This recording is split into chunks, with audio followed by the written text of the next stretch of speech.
Hello everyone, अगले lecture में आपका फिर से स्वागत है। आज हम क्वेश्चन नंबर 12 की बात करने वाले हैं सॉल्यूशन चैप्टर से इंपॉर्टेंट एमसीक्यू से। देखो, ऐसा क्वेश्चन हमने पहले भी पढ़ा है पिछले लेक्चर्स के अंदर। इसमें आपको मैच ऑफ द फॉलोइंग बताना है और करेक्ट आंसर बताना है। देखो क्या दिया गया है, सबसे पहले सोडा वाटर दिया गया है।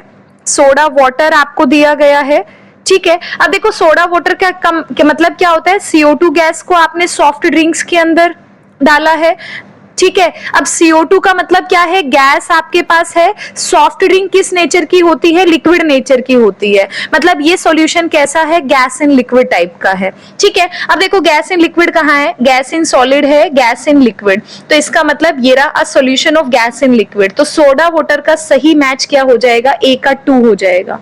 अब देखो पहले आंसर में से आधे कट कर देते हैं। A का 2 सही आंसर है, ठीक है।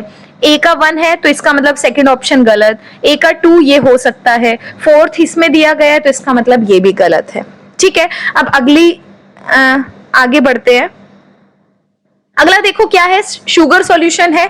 ये हर कोई बहुत इजीली पहचान सकता है।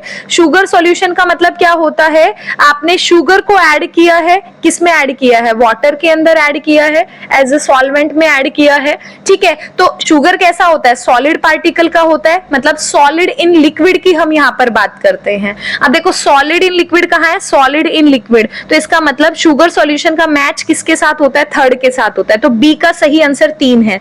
तो बी का सही आंसर 1 है, तो ये भी गलत है। तो आपको आंसर तो पता चल गया कि तीसरा आंसर क्या होगा, बिल्कुल सही होगा। बाकी दो को भी एक बार हम डिस्कस कर लेते हैं। हाइड्रोजन गैस इन पैलेडियम है। देखो ये हमने कई बार पढ़ लिया है, ठीक है। ये किसकी बात करता है, आपके पास हाइड्रोजन गैस है, किस पर है, पैलेडियम के सरफेस पर आपके पास है, ठीक है। पैलेडियम के सरफेस पर आपके पास है। अब पैलेडियम का सरफेस कैसा होता है, सॉलिड नेचर का होता है। हाइड्रोजन क्या है, गैस है। तो गैस पार्टिकल्स क्या है, इस पर आपके पास एडजॉर्ब हुए हैं। तो ये किसकी बात करता है, गैस इन सॉलिड की आपके पास बात करता है, ठीक है। ये किसकी तरह काम किया जाता है, कि रिड्यूसिंग एजेंट की तरह काम भी किया जाता है।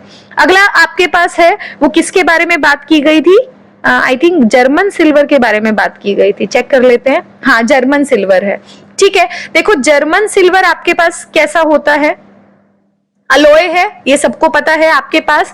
जैसे आपकी ज्वेलरीज वगैरह होती हैं, ठीक है, उसमें क्या होता है, सॉलिड को सॉलिड में तो मिक्स करते हैं ना, तो ये भी इसी टाइप का है। हमने पढ़ा है, पहले चैप्टर की इंट्रोडक्शन में पढ़ा है कि सिल्वर आपके पास होता है, जर्मन सिल्वर। वो किससे मिलके बनता है, कॉपर, निकल आपके पास प्लस उसमें अगर हम थोड़ा सा जिंक डाल देते हैं, उससे मिलके जर्मन सिल्वर बनता है। तो ये आपके पास क्या है, सॉलिड टाइप के हैं। तो इसका मतलब ये किस टाइप का होगा, सॉलिड इन सॉलिड टाइप का आपके पास होगा, ठीक है। इसी के साथ एक चीज मैं आपसे पूछती हूँ, एयर जो आपके पास होता है वो किस टाइप का होगा, आप मुझे कमेंट बॉक्स में कमेंट करके जरूर बताइएगा। वीडियो पसंद आए तो लाइक शेयर जरूर कीजिएगा, ये हमारा कॉन्फिडेंस बढ़ाती है ज्यादा से ज्यादा वीडियोस आप तक पहुंचाने में, ठीक है। Thank you so much. अगली वीडियो में फिर